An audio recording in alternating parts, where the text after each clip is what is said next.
Здравствуйте, это Геша Майкл Роуч. Я хочу первым делом поздравить всех с окончанием курса Ламрим. Это был длинный курс. И я не знаю, нам повезло, что мы должны были оставаться дома. Я был в своем доме на протяжении, точно не знаю, около 2 месяцев. Я практически не выходил. Поэтому, знаете, я даже не ходил в Седона колледж, чтобы снимать там. Поэтому записываю это из дома. И это был длинный ретрит, и я не знаю, как у вас, но для меня это был хороший шанс, чтобы провести ретрит. Откровенно, ребята, я не провел его идеально, знаете.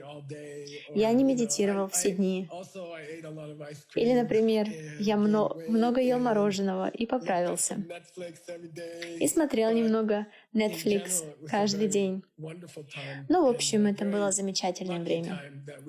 И очень удачное время, чтобы мы могли провести этот ламрим друг с другом дома. Главным образом, я хотел бы поблагодарить всех людей, которые помогали, а это почти 100 человек, больше 100 человек, помогали осуществить этот ламрим-ретрит. Главный начальник в Седоме, Аризона, это Тим Ловенхалб, исполнительный директор ACI. И он очень много работал. Поэтому, ребята, вы можете отправить ему свои благодарности и поздравления. Он действительно организовал всех. Это все его идеи, как провести это. Он проделал восхитительную работу, по-настоящему восхитительную работу. И это помогло людям во всем мире. Поэтому я очень ему благодарен. И я благодарен всем людям, переводчикам и другим людям, которые работали по всему миру. Как я сказала, я думаю, это более 100 волонтеров, которые помогли сделать ламрим доступным во всем мире. И я получил замечательные комментарии от людей. Я получаю замечательные письма от многих-многих людей. Поэтому спасибо вам за это. Спасибо, что делаете ламрим. Нам повезло, я думаю, что тема ламрима была о непостоянстве и смерти. И это было очень, очень удачно.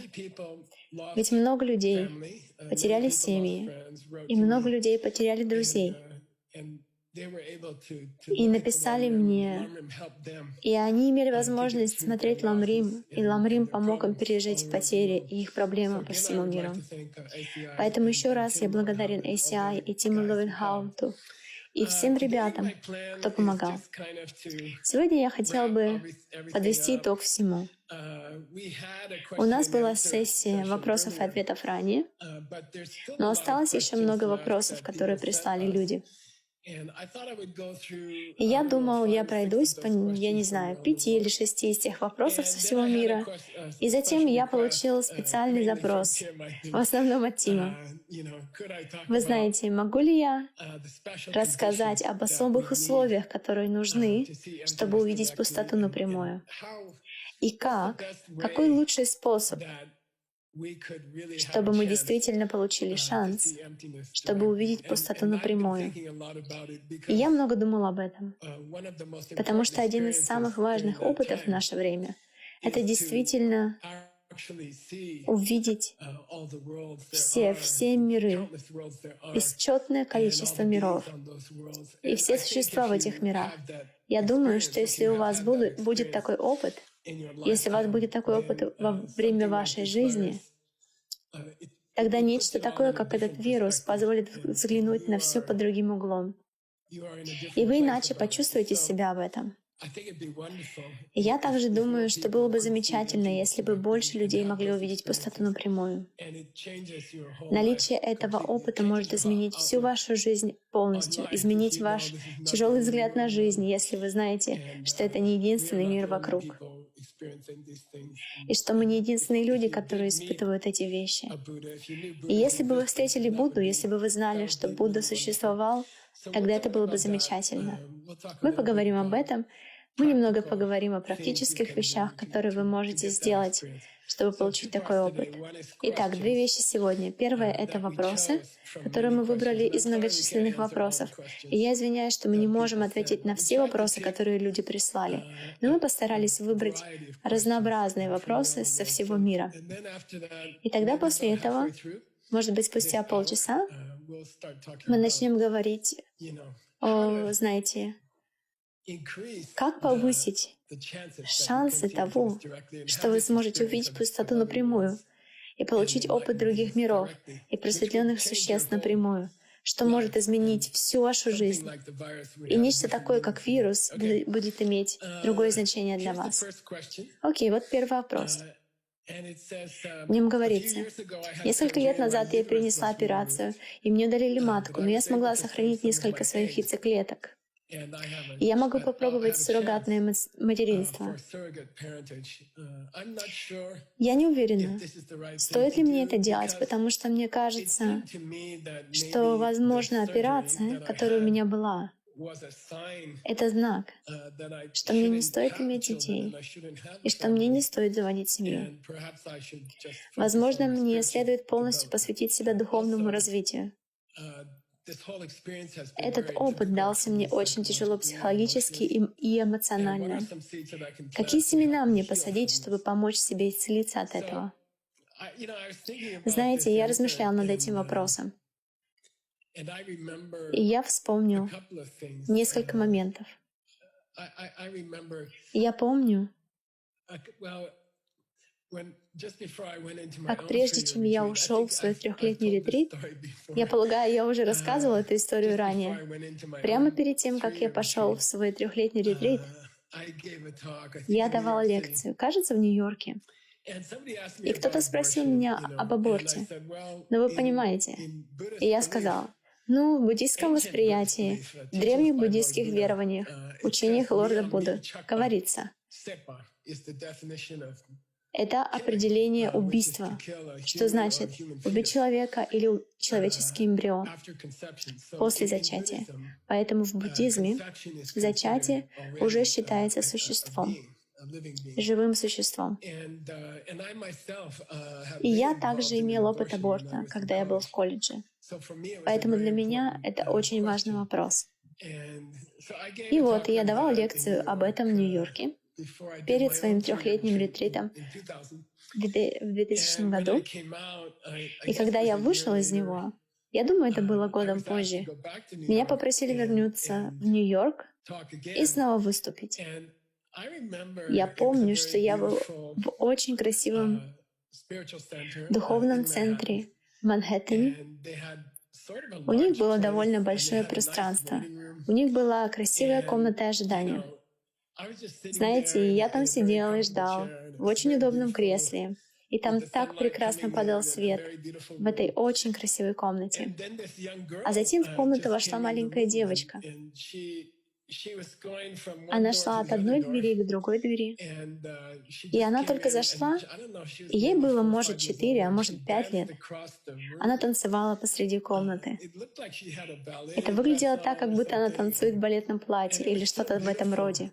Это было так красиво. Это был какой-то мистический опыт сидеть там. И эта прелесть, практически ангел, протанцевала через комнату. И я такой: вау, это так красиво. И затем вошла ее мама, и она увидела меня. И она говорит: вау. И я говорю: привет. И она говорит: я должна сказать вам что-то, Geshe Michael. И я спрашиваю: что же? И она говорит: знаете, перед тем, как вы пошли в 3-летний ретрит, вы давали лекцию, в которой говорили об абортах. И я была беременна тогда. И благодаря вам я не сделала аборт. И у меня теперь есть это дитя. Этот ребенок, которого вы сейчас видели, жив благодаря вашим учениям. Это был самый ценный момент в моей жизни. Во всей моей жизни это самый ценный момент, и я хочу сказать вам за него спасибо. И потом я подумал в своей голове: знаете, я сказал, в целом, если бы я не сделал ничего больше хорошего за свою жизнь, то это была единственная хорошая вещь, которую я точно сделал, понимаете? Действительно, я сделал кого-то очень-очень счастливым. И мой учитель, когда я спрашивала его об абортах, он сказал такие вещи. Он сказал: в этом есть 2 момента. Во-первых, Это странный способ убийства, потому что другой человек не имеет возможности защититься. Понимаете? Как если бы вы пошли к соседу и попытались бы убить вашего соседа, то вы бы знали, что, по крайней мере, ваш сосед попытался бы драться с вами и защитить себя. Но ребенок в утробе не может защитить себя. Поэтому он сказал, по его мнению, это как-то несправедливо, что другой человек не имеет такой возможности дать сдачу. Затем он сказал, но худшее из этого то, что вы не даете возможность существу получить человеческое тело. И я никогда ничего подобного не слышала раньше. И он сказал, да, кто-то мог бы использовать это тело, понимаете? Кто-то действительно нуждается в этом человеческом теле. И если хотя бы одно существо может иметь человеческое тело, если вы можете быть причиной того, чтобы одно существо получило человеческое тело, то это невероятно. Это наилучший подарок, который вы можете дать любому человеку, любому существу. Помочь им получить новое тело, помочь им получить это тело. И я размышляла об этом, что он сказал. Я думала об этих двух моментах, когда я читала этот вопрос. Вы знаете, многие люди так говорят, когда что-то идет не так. Например, когда ребенок умирает или что-то такое, они думают, возможно, это знак, что я не должен иметь семью, и мне следует заняться духовной жизнью вместо этого. Тут говорится, должна ли я сфокусироваться на своем духовном развитии вместо семьи? Итак, я бы сказал, скорее наоборот, знаете. У моего учителя был другой ученик. Я помню, у него был такой ученик, который как бы часто злился или был несчастным и создавал многим проблемы. И я наблюдал за ним. И мой учитель как бы помог этому ученику встретить партнера, и он вдохновил их пожениться. И у них появился ребенок. И после того, как у них родился ребенок, я заметил, как этот человек полностью изменился. Знаете, они уже не были очень... Он уже знал все Писания, он знал весь Ламрим, и он был очень хорошим учеником. Это научило их состраданию, как мне кажется. И я всегда считала, что мой учитель, должно быть, спланировал все это. Поэтому я думаю, по моему мнению, если вы выбираете иметь ребенка, и если вы думаете, что это тот путь, куда будет двигаться ваша жизнь, что это будет хорошо для вас. Я считаю, это будет лучшей духовной практикой. Я думаю, это могла бы быть очень глубокая духовная практика. Вы знаете, это очень в традиции Бодхисаттвы. И, между прочим, Ламрим ретрит номер 36, который будет в июле, мы будем его делать снова онлайн, потому что мы все еще не можем путешествовать из Соединенных Штатов. Мы будем беседовать о бодхичитте. И бодхичитта означает настоящее желание помочь всем живым существам. И если вы сможете увидеть пустоту напрямую, тогда ваша бодхичитта — это совершенно другой опыт. Это абсолютно другой опыт, поэтому будем говорить об этом. Но по моему опыту, если у вас есть ребенок, и, конечно, это не для всех. У меня нет ребенка, например. Но если у вас есть ребенок, если у вас есть возможность иметь ребенка, тогда это могло бы стать духовной практикой. Это могло бы быть очень хорошей духовной практикой для вас. Я бы поразмышляла очень тщательно об этом. Это большая-большая ответственность. Но я считаю, это может открыть ваше сердце невероятным образом. И я бы не рассматривала это как знак того, что если у вас была операция, вам не следует иметь ребенка. Я думаю, если бы мы так жили, мы бы вообще ничего не делали. Поэтому, если вы хотите иметь ребенка, я думаю, будьте смелой и сделайте это своей духовной практикой. Это определенно духовная практика, которую вы можете делать. Так что же я должна делать? Какими поступками я могу посадить исцеление от этой операции? И я слышала этот вопрос много раз после таких операций. И я помню, не знаю, около 20 лет назад кто-то приехал из Ирландии. Я помню, я тогда проводил учение в Вене. И я помню, как один человек подошел ко мне и задал этот вопрос: как я могу исцелиться от этой операции, от такого рода опыта? И я вдохновил обоих, мужа и жену. Это были муж и жена. Я вдохновил их обоих поехать в госпиталь и стать волонтерами, детский госпиталь. И в наше время это немного более трудно. Вам нужно, скорее всего, пройти какое-то обучение, вам нужно получить разрешение, вам придется пройти проверку безопасности и вещи в таком духе. Но если у вас есть шанс поработать волонтером в детском госпитале, и послушайте, вы не будете, скорее всего, врачом, и вы даже не станете там медсестрой. Они, скорее всего, попросят вас чистить полы или что-то вроде этого. И они сделали это. Они просто делали это раз в неделю, по выходным. Они были очень заняты, у них был собственный бизнес. Но по выходным они всегда ездили туда. И они были волонтерами в детском госпитале. И со временем, благодаря ее оставшимся яйцеклеткам, они смогли завести другого ребенка.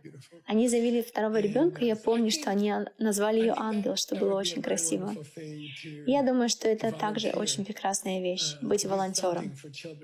Делать что-либо для детей, особенно для детей, которые больны. Мой учитель. Я хотел очистить плохие семена от аборта, который случился со мной в колледже. И он воодушевил меня начать детскую группу по изучению дхармы. И мы сделали это. И, конечно, с родителями. По крайней мере, один из родителей был там каждый раз на наших встречах. И мы проводили это 15 лет. И это была замечательная группа. Это был отличный шанс. И я думаю, это изменило мои семена. Я думаю, это были прекрасные семена, которые я получил благодаря этому. И это то, как я бы работал над вашей работой, над вашей проблемой. И вот еще один вопрос из Тайваня. И, в общем-то, этот человек обучался медитации випассана, и он также делал йогу, леди Нигумы. И затем, потому что они закрыли все студии по медитации, он не мог больше поехать медитировать с группой. И он начал делать наш курс онлайн. И изучил некоторые медитации во время онлайн-курса «Колеса жизни». И он почувствовал, что випассана, медитации, которые он делал, были очень полезны для него. И он также чувствовал, что медитации, которые он делал в процессе Ламрим, на курсе «Колесо жизни», были очень полезны для него. Так что он интересуется, будут ли эти два типа практик конфликтовать друг с другом? Могу ли я совмещать их? И это на самом деле красивый вопрос. Потому что я изучал медитацию. Я изучал медитацию в Азии. Вы знаете, мои первые опыты медитации были в Азии. И я был с группой монахов.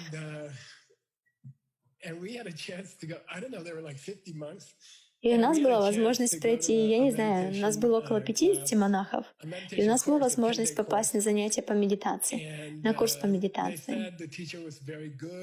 10-дневный курс. И они сказали, что учитель очень хороший, и учитель был из Бирмы. И он был бизнесменом. И он обучал медитации. И один из монахов, главный монах, сказал: «Я думаю, что он обучает очень хорошей медитации. И я думаю, нам всем нужно пойти». И мы пошли, 50 монахов.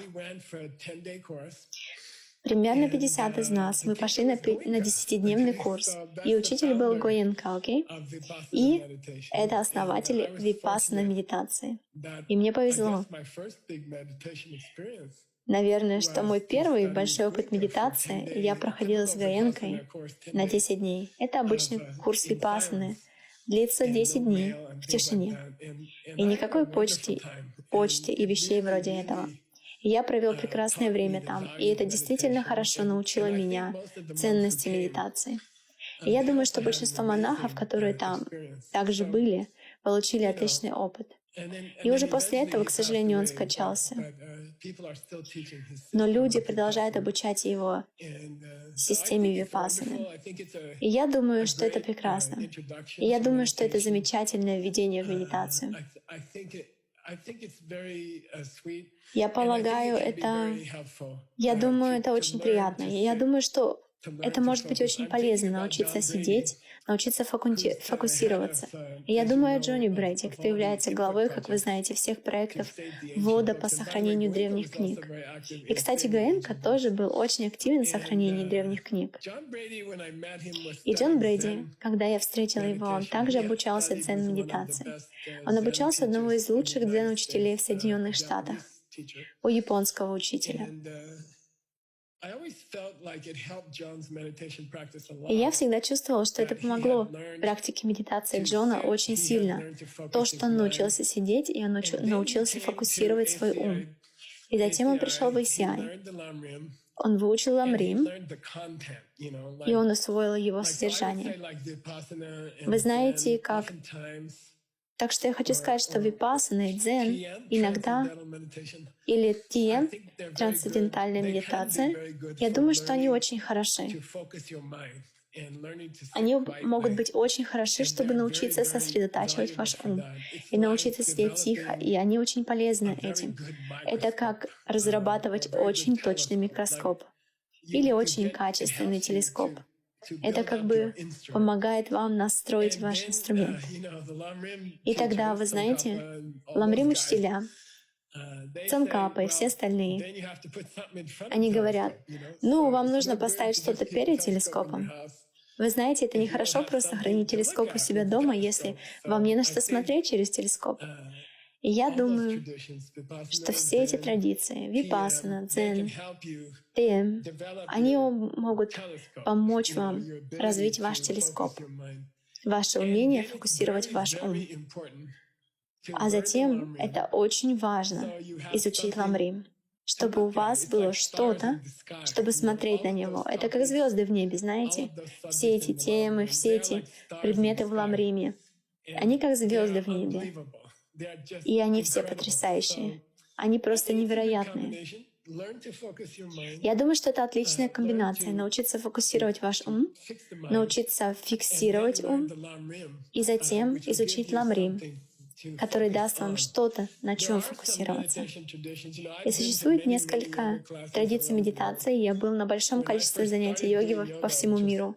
И когда я только начал делать йогу, что было точно 20 лет назад, я сказал своему учителю йоги, вы знаете, я очень много путешествую, я не знаю, смогу ли я делать йогу каждый день. И мне ответили, нет, это прекрасно, Гиша Майкл, если вы много путешествуете, тогда каждый раз, когда вы попадаете в новый город, просто выберите онлайн ближайшую йога-студию и идите на занятия. И тогда вы получите обширный опыт в йоге. Вы будете учиться с хорошими учителями во всем мире, и вы получите шанс найти ту самую йогу, которая действительно вам подходит. И я последовал этому совету. Я проходил сотни йога-занятий во множестве различных мест в мире. У некоторых лучших учителей йоги в мире, а также у некоторых худших учителей йоги в мире. И что я могу сказать? Существует множество странных медитаций, знаете? И многие люди, обучающие йоге, на самом деле никогда не изучали медитацию. И они могут обучать таким медитациям, которые часто, я думаю, не совсем принадлежат какой-то сильной традиции. Так что я полагаю, если вы не медитировали раньше, или если у вас еще не было хорошей традиции, я думаю, что традиция ламрим в медитации изумительно хороша и невероятно важна. И нам предстоит поговорить о том, как использовать ее, чтобы увидеть пустоту. Ведь для этого вам и нужен этот телескоп, чтобы увидеть пустоту напрямую. И я не думаю, что вы можете сделать это легко. Например, если вы только начали медитировать в йога-студию, вы знаете, это как 5 минут медитации перед тем, как сделать вашу йогу, это недостаточно, этого не хватит, чтобы использовать ее для самых важных вещей. Но вы знаете, я думаю, что если вы уже имеете хорошую практику випассаны, я думаю, что это будет очень полезно. Итак, используйте это, настройте ваш телескоп, и тогда вы сможете использовать его для чего-то важного. И вы должны использовать его на чем-то, что поможет вам и другим людям в абсолютном смысле. И это ламрим. Я еще не видел звезд, подобных этим, в других традициях медитации. Я не видел ничего подобного, о чем можно было бы медитировать в других медитациях. Но инструмент вы можете заточить и в других традициях, и затем взять его с собой в практику ламрим. Окей, здесь есть еще несколько вопросов из Вьетнама. 3 отличных вопроса из Вьетнама. Вьетнамские ребята, вы просто отличны. Я знаю многих из вас, кто помогает во Вьетнаме обучать людей. И я думаю, это прекрасно, насколько сильной стала вьетнамская группа. По-моему, вас около 10 тысяч человек. И ваша практика, как мне кажется, очень достойна. И каждый раз, когда я приезжаю туда, это восторг. Окей, есть еще один вопрос.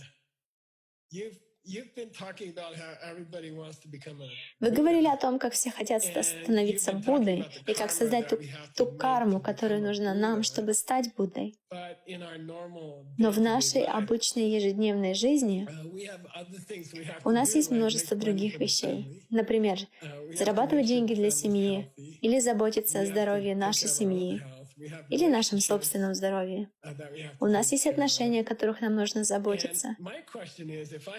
И мой вопрос — это если у меня появится серьезная болезнь, или я попаду в финансовую катастрофу, должен ли я фокусироваться на этих проблемах и решать их в первую очередь? Или я должен сохранить свой фокус на становлении Буддой и оставить это как свою основную цель?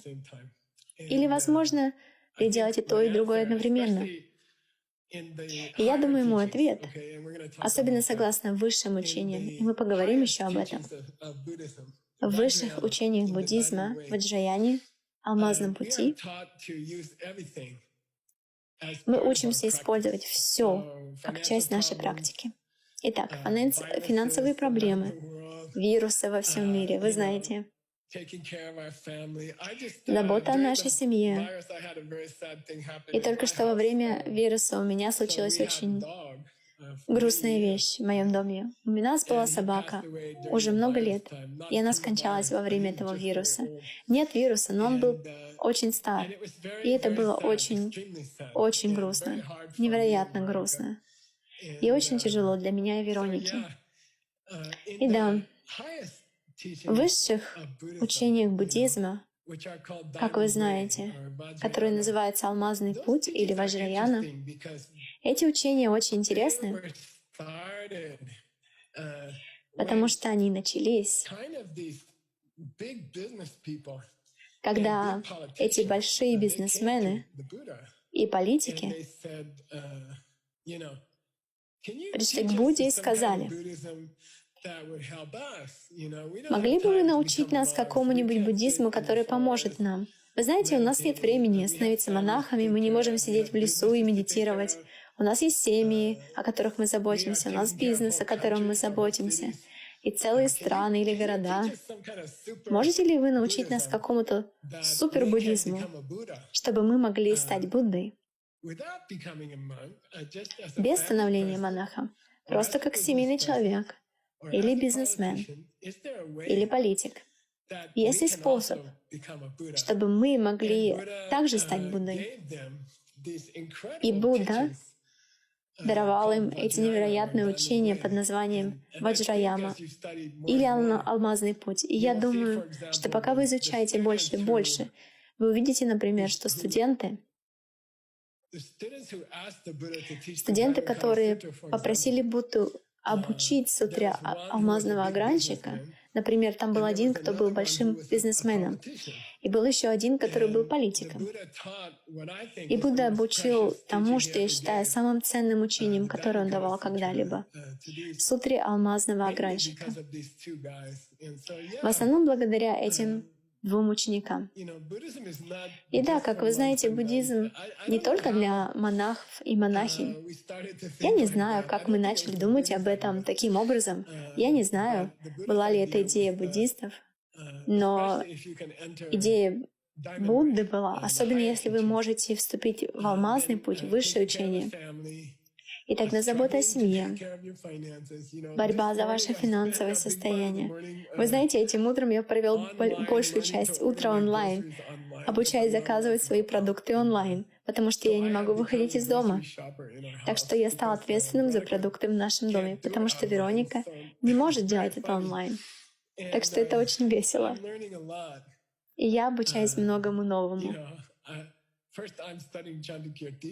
Сперва я изучал Чандракирти, и потом я изучал Гуна-прабху, и потом я немного поделал Васубанду, и после этого я заказывал продукты онлайн.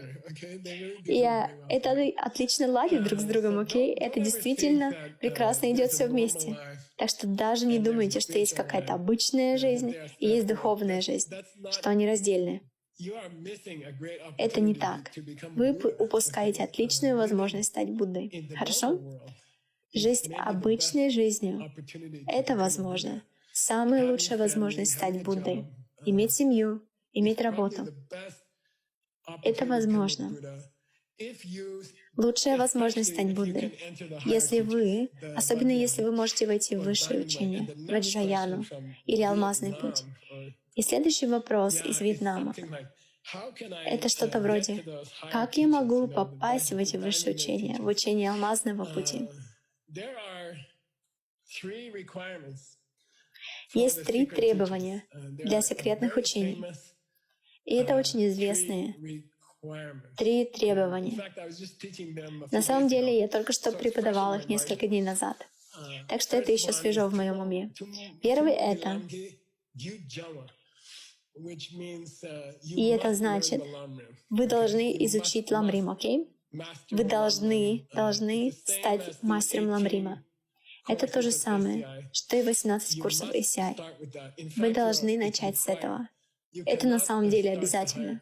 Вы не можете начать высшее учение.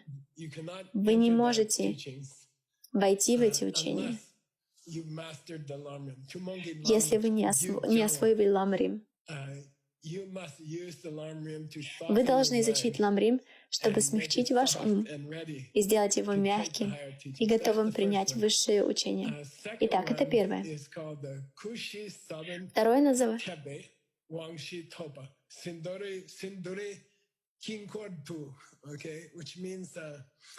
Второе называется так и означает внутренняя тайная церемония, окей? Во внутренней тайной церемонии, посвященной алмазному пути, люди, которые сумели закончить изучение Ламрим или 18 сей курсов, они получают 4 разные посвящения. Это 4 разных церемонии, во время которых они сажают 4 семени в их уме. Вы знаете, можно назвать это инициацией, но она имеет 4 разных части. И каждый этап этой инициации создаст отдельную часть Будды. И если вы посадите эти 4 семени, тогда в этой жизни вы можете стать Буддой. Итак, очень важно закончить Ламрим. Многие люди приходили ко мне и говорили: знаете, Гешела, у меня нет времени делать 18 курсов. Я не хочу делать эти 18 курсов. Можно мне начать сразу с этого супербуддизма? Можно мне начать с этого алмазного пути? И в некоторых случаях в жизни я действительно думал, что этот человек кажется особенным. И я пытался. Я пустил этого человека начать учение алмазного пути, который, кстати, 18 других курсов.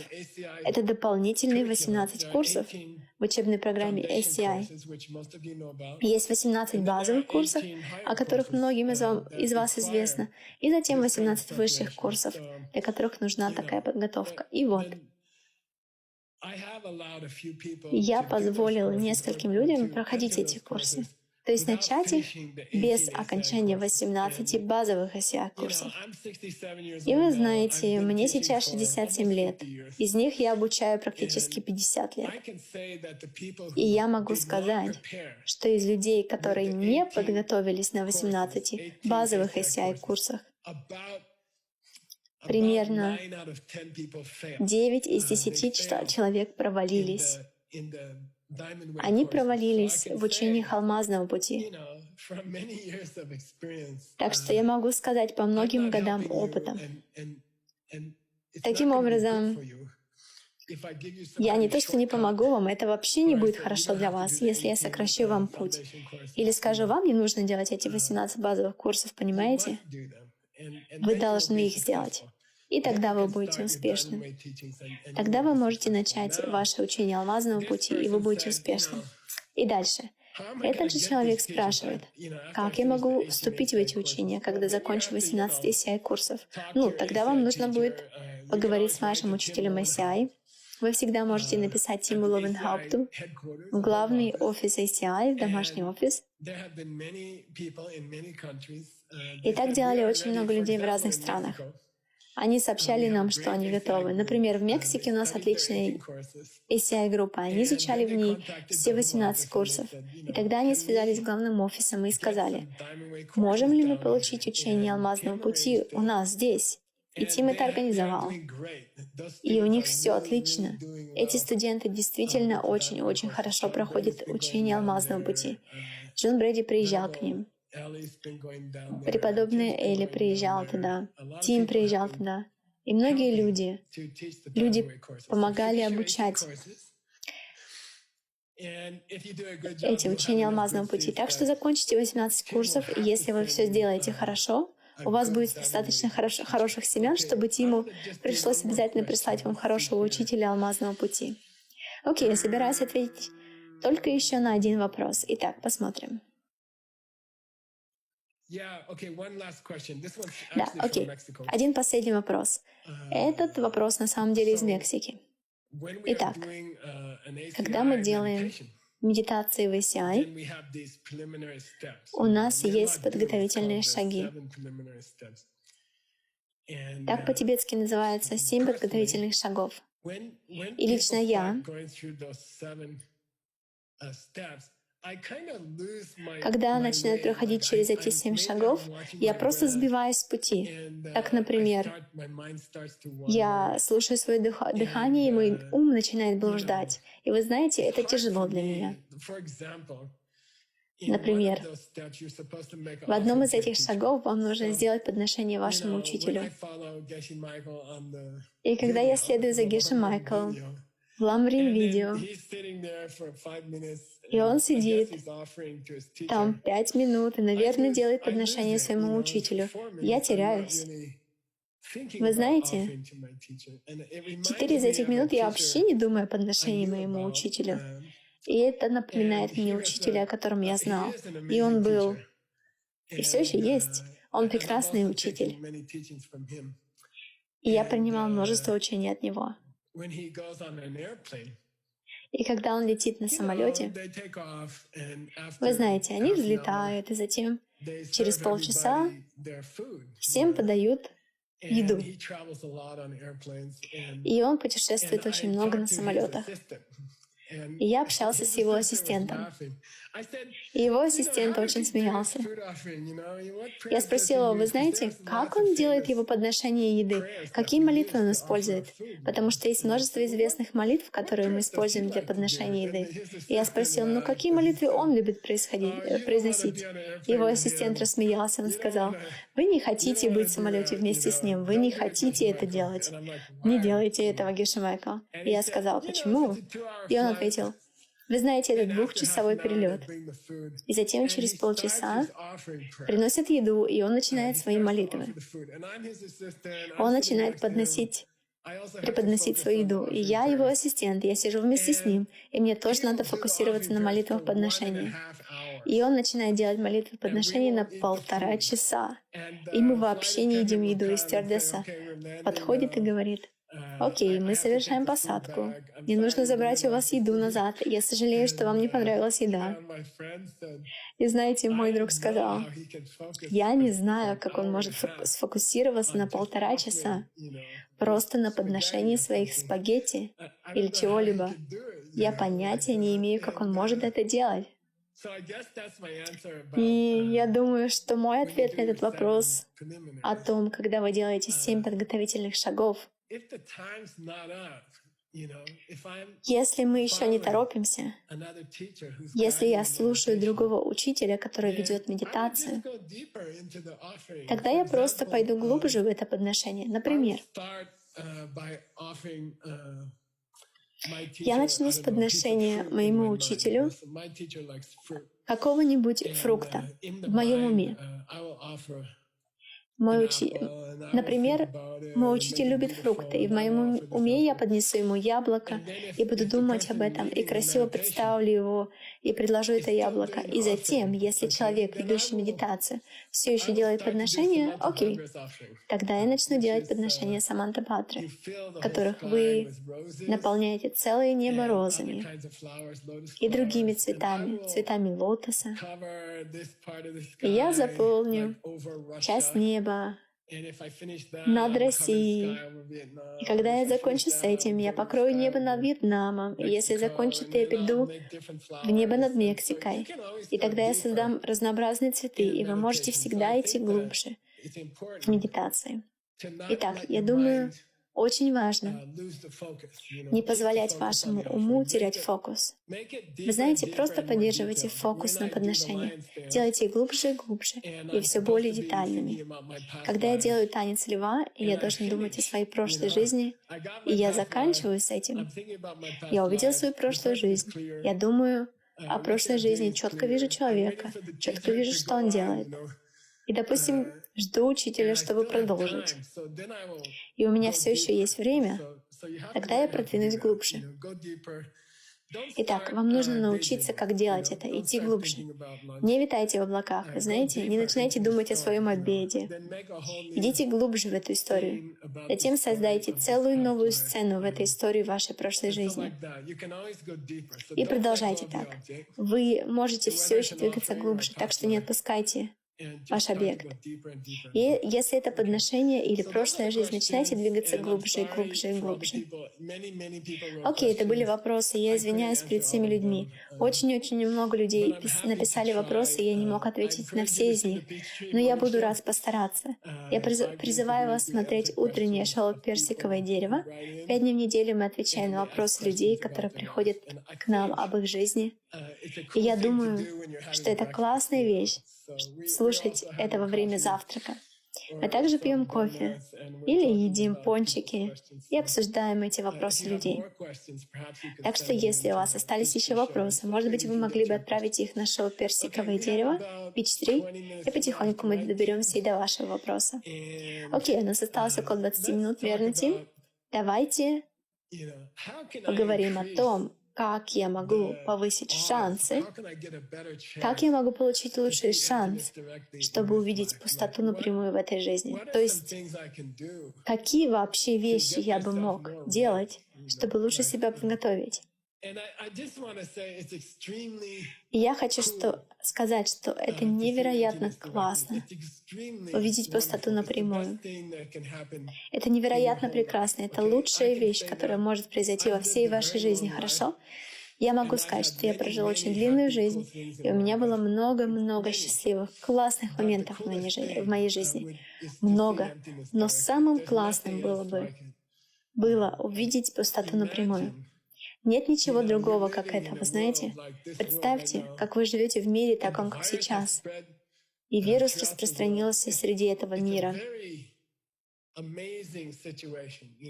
Это действительно потрясающая ситуация. В Ламрим мы стараемся получить хорошую медитацию смерти.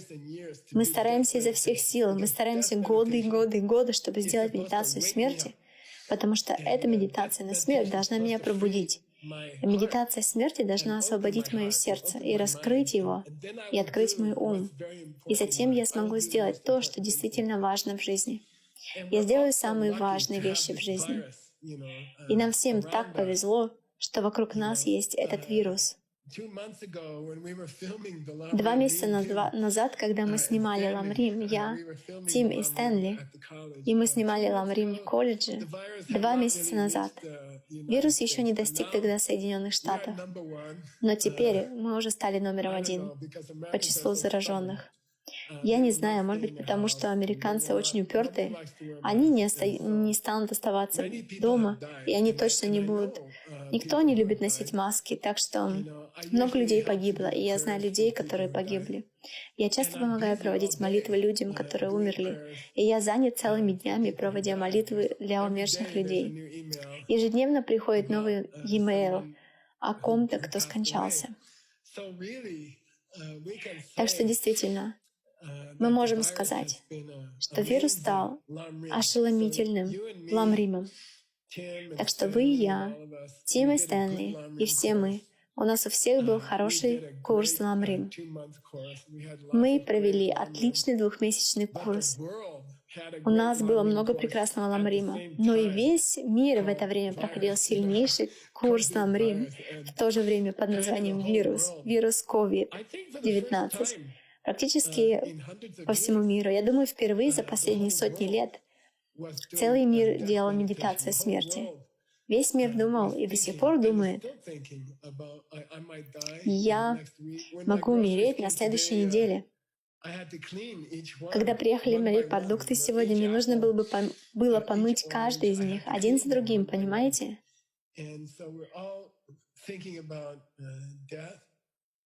Каждое яблоко, каждый апельсин, мне нужно было помыть один за другим. И мы все думаем о смерти. И представьте, что вы в мире подобно этому, и каждый из нас глубоко внутри боится. Сейчас очень-очень сильны ментальные заболевания во всем мире.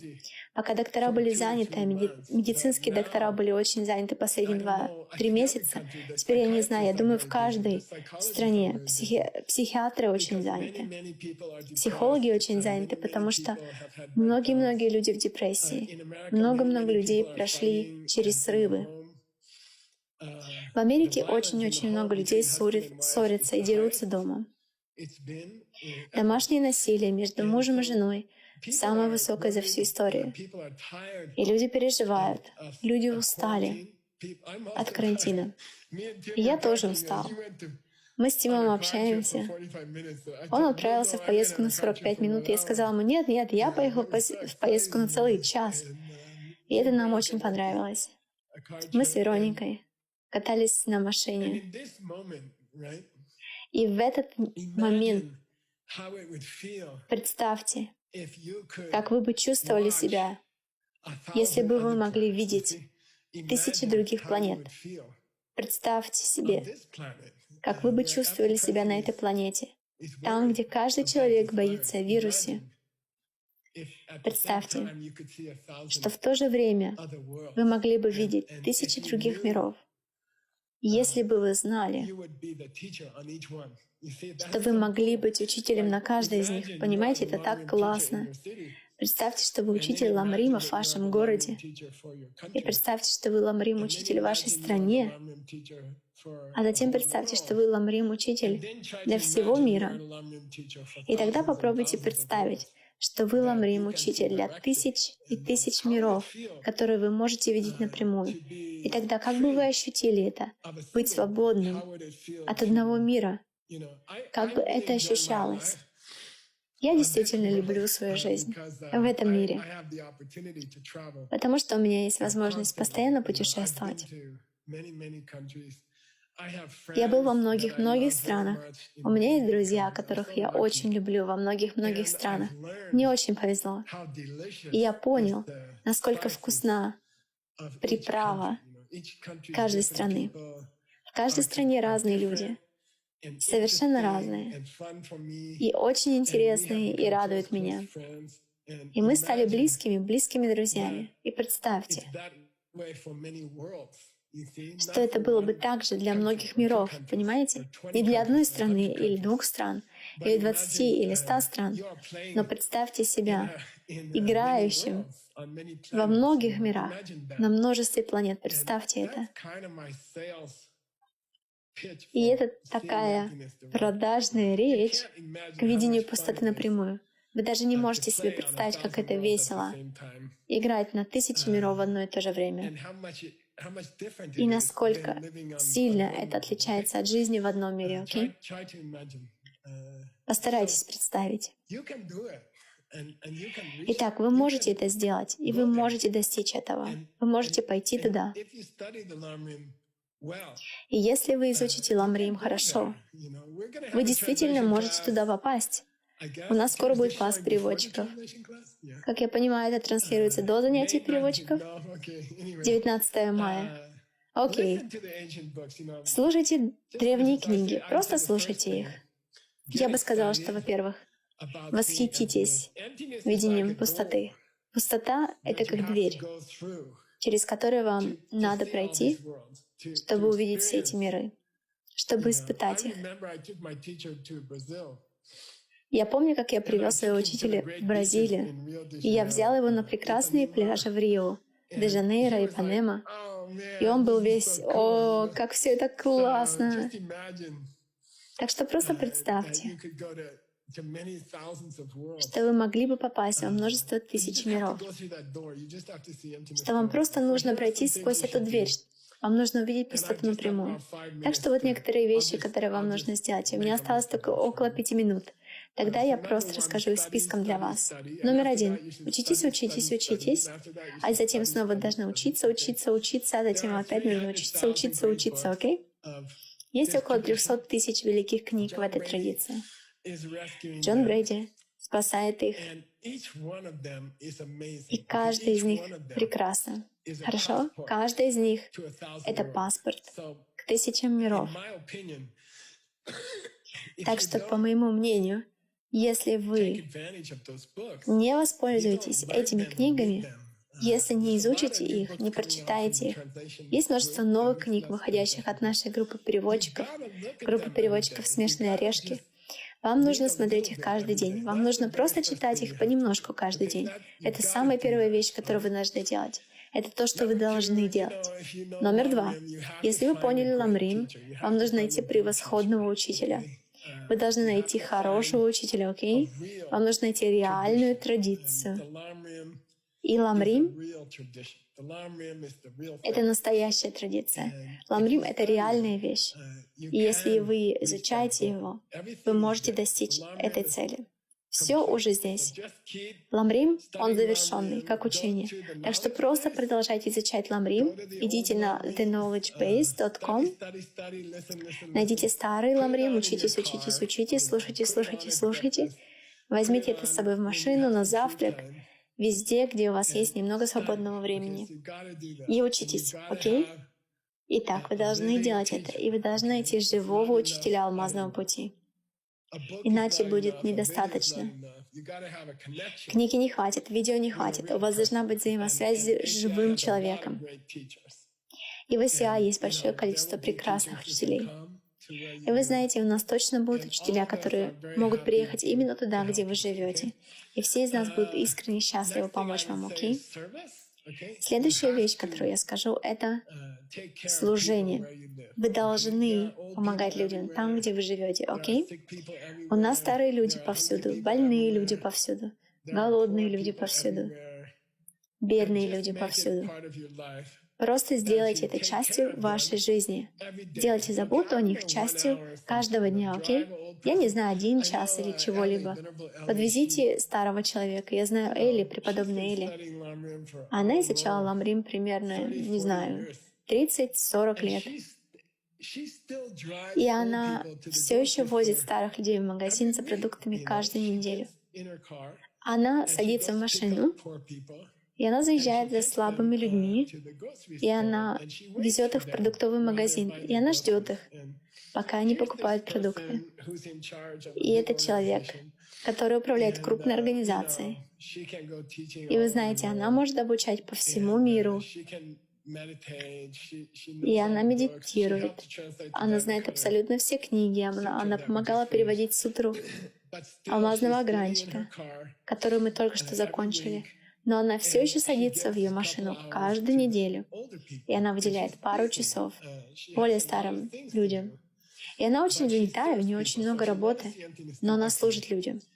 Так что если вы хотите увидеть пустоту напрямую, учитесь, учитесь, учитесь, найдите сильного учителя и служите людям. И еще вы не сможете увидеть пустоту напрямую, если вы не медитируете каждый день. И многие из нас, ACI-учителя, DCI-учителя, если мы будем честны с вами, были времена в нашей жизни, когда я прекращал медитировать. Например, если я не медитировала какое-то время, был ленивым или очень занятым, я думал, что буду медитировать на следующей неделе или что-то типа того.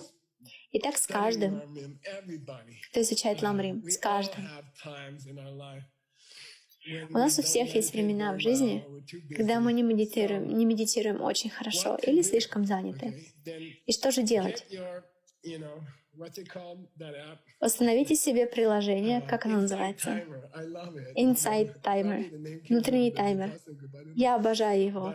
Знаете, наверное, название пришло из групповой випассаны. У меня он есть, я использую его все время. Установите этот таймер, Inside Timer, и включите его на 10 минут. И медитируйте 10 минут, окей? Если вы такой же, как и я, и у вас бывает такое время в жизни, когда вы прекращаете медитировать на 3 дня или 3 недели, тогда вам нужно возвращаться обратно на лошадь, запрыгивать. Тогда нужно вернуться к вашему приложению Inside Timer, установить его на 10 минут и просто медитировать 10 минут. Каждое воскресенье добавляйте 1 минуту, окей? Каждое воскресенье увеличивайте на 1 минуту. Не делайте 1 час в первый день. Это не сработает, окей? Если вы не медитировали, если вы никогда не медитировали или прекратили медитировать, например, заработались, тогда начинайте сначала. Вам нужно вернуться к началу и стартуйте с 10 или 15 минут, хорошо? И тогда раз в неделю добавляйте по 1 минуте. А затем, знаете, очень скоро вы уже сможете делать час. Всего лишь 9-10 месяцев. И вы будете делать 1 час ежедневно. И если честно, вы не сможете увидеть пустоту напрямую, если вы не медитируете 1 час в день. Если вы не можете медитировать глубоко 1 час в день, я не думаю, что вы можете увидеть пустоту напрямую, окей? Этого не произойдет. Итак, это еще одна вещь. Я имею в виду, вы должны быть на подушке хотя бы час в день. Не начинайте с 1 часа в день, потому что вы просто бросите через 3 дня, окей? Итак, начните с 10 минут и просто поднимайтесь понемногу. По 1 минуте в неделю. И вы точно сумеете медитировать час. И последнее. Я просто скажу еще пару вещей. Хорошо питайтесь, окей? Не ешьте фастфуд. Учитесь правильному питанию. Делайте йогу. Научитесь йоге, если сможете. Я ненавижу йогу, я не люблю упражняться, но это поддерживает меня живым. И это сохранило мое здоровье в течение 67 лет. Я имею в виду, конечно, последние 20 лет. Так что упражняйтесь каждый день, старайтесь выбираться наружу под голубое небо, выходите на прогулки, понимаете? И заботьтесь о своем теле, потому что без тела вы не сможете увидеть пустоту напрямую. Так что вот эти мои рекомендации. Номер 1. Учитесь, учитесь, учитесь. После этого учитесь, учитесь, учитесь. Учитесь каждый день. Изучайте что-нибудь каждый день. The Knowledge Base содержит более 5000 уроков на нем. Не рассказывайте мне, что вы не можете найти что-нибудь для изучения. Они бесплатные, и они на множество языков. theknowledgebase.com. Я думаю, что это первая вещь. И, конечно, найдите хорошего учителя. Постройте отношения с хорошим учителем. И тогда позаботьтесь о... Служите всем людям, помогайте больным людям, помогайте бедным людям, делайте что-нибудь каждую неделю, чтобы помогать людям. И вы должны медитировать регулярно. И вы должны заботиться о своем теле. Ваше тело — это как арендованная машина. Когда вы родились, вы как будто приехали в аэропорт и арендовали машину. И вы застряли с этой машиной на всю жизнь. Если эта машина сломается, вы не сможете увидеть пустоту напрямую. Это невозможно. Итак, вам нужно хорошо заботиться о своем теле. Правильно питайтесь, хорошо высыпайтесь, смотрите немного Netflix, но немного, окей? Установите ограничения по времени, затем прекращайте. Важно расслабляться. Важно отдыхать.